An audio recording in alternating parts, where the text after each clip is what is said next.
What's good, y'all? Dr. Trehunna, and today we're going to talk about glycogen.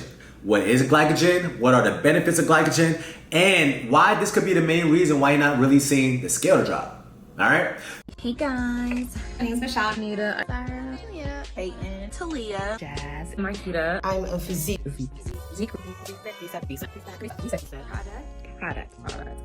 Products. Period. You love to see. So, what is glycogen? Glycogen is the stored form of carbohydrates. Once again, we receive carbohydrates from where? We receive it from food, but ironically, your body can produce carbs or glucose endogenously, which means what? Within itself. And it can do it from a process called gluconeogenesis. Out of all the macronutrients, and once again, macronutrients is protein, fat, and carbs.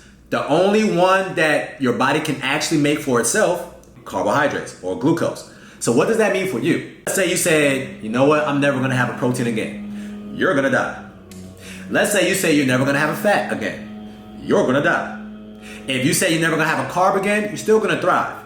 So there's a purpose for carbs, just don't overdo carbs, all right? Now, like I said, glycogen is the stored form of carbohydrates. The average human body can store about 500 grams of glycogen, okay? About 350 when it comes to your muscles and about 150 with your liver. So your body wants to always go ahead and use up the glycogen from the liver first, especially if you're somebody who's not very active. If it's about 500 grams of carbohydrates that the human body can store, that means in order for your body to really start prioritizing losing fat, you gotta get rid of this glycogen. 500 grams of carbohydrates equates to approximately 2,000 calories. Why?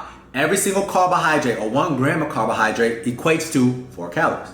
Every gram of fat equates to 9 calories. Every gram of protein equates to 4 calories as well. That's why if you're trying to see the scale drop, you need to prioritize more protein. Only because it has the same amount of calories or energy as carbohydrates, but it's more satiating, which means you're gonna stay more full than carbohydrates.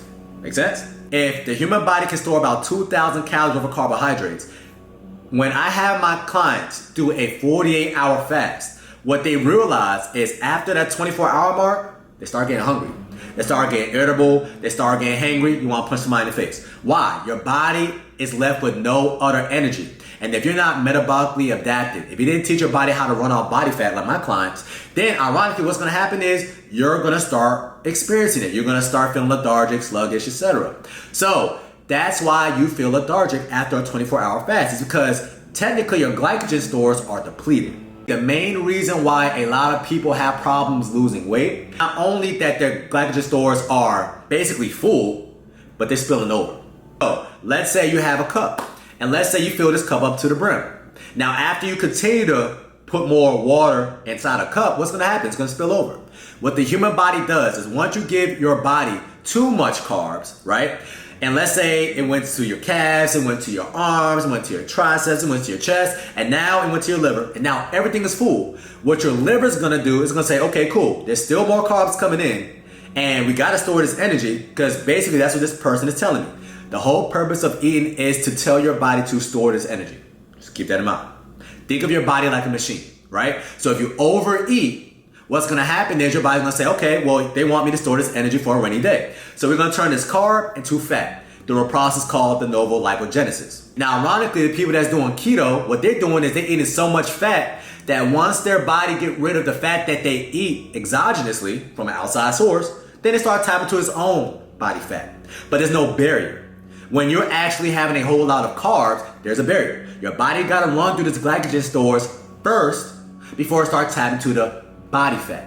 So you're probably thinking, damn, well, Trey, if that's the case, I should not eat carbs. I would say you shouldn't do that.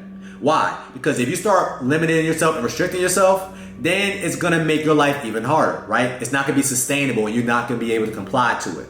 So what I'll advise you to do is basically have carbs centered around your workout routine. Your workout routine. What does that mean? If you're not working out, if you're not going to the gym, if you're not lacing up your sneakers, if you're not doing resistance training, if you're not doing Pilates or circuit training, there is no reason why you should be having starchy carbs every single day. Unless your intent is to gain weight. What is a starchy carb? Such as potatoes. Any type of potatoes. I don't care if it's sweet, it's a potato, right? Any type of bread. I don't care if it's Ezekiel bread, it's bread. I don't care what type of rice it is. I don't care if it's jasmine rice, it's rice. At the end of the day, there might be different variations between these things, but they're still classified as starchy carbs, which helps the human body to store energy. So from now on, think of carbs like a knob. The more carbs you have, the more you should expect the scale to drop. The less carbs you have, the more you should expect the scale to drop. Now, if you're someone who's very active and you're working out every single day, 3 to 4 times a week, what's gonna happen is you're filling up your glycogen stores, but you're depleting it also. Why? Because when you're lifting weights, it actually is an anaerobic exercise, which means without oxygen. And without oxygen, then that means your body has to basically go ahead and create some energy from anywhere. They're gonna use that glycogen. When you're doing resistance training, your body prefers to run off glycogen. When you start huffing and puffing, your body wants to use glycogen. When you're cooling, you're strolling around, your body prefers to use fat. So, if you are actually working out, you're actually depleting your glycogen stores. And I'm talking about with weights. Push yourself in the gym. That way you can deplete your glycogen stores, which means what? You're able to refuel it. Think of your body like a car. So when you have a car, once you fill up the tank, you can drive around, right? But if you're not actually utilizing this energy, right, there's no point of you filling up that car again because the fuel is still full. Ironically, majority of Americans, they have a full tank and they're still trying to put some more carbs or more energy into it, right? Now, if you try to put more energy or more gas in a car that's already full, what's gonna happen? It's gonna spill over, right? Now you got gasoline all over you or on the ground. Ironically, the human body is just gonna store it as fat, store it as fat, store it as fat, store it as fat.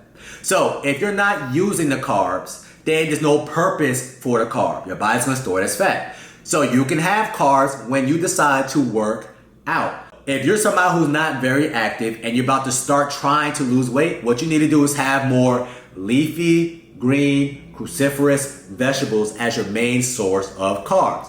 These are carbs as well, believe it or not. Strawberries is a carb, bread is a carb, rice is a carb, that spinach, that green beans is a carb, but these carbs are better quality. And ironically, it's less starchy carbs, right? It got overall a less carb content inside of it, which means what? You're filling up the tank a little bit. Now, a little bit of a fuel up is totally different from a lot of bit of a fuel up. That's the difference between the scale going up 0.2 pounds versus scale going up 2 pounds. Right after that Cold Stone, right after that pizza episode, right after that eating that popcorn and the slushie at the movies. The days that you know you're gonna go ahead and work out, you can have carbs that night for dinner. You can have some rice because you know you're gonna use it. Now, if you know tomorrow is a rest day for you, such as a Saturday or Sunday, then you should have a little bit more leafy greens. Carbs are not the devil.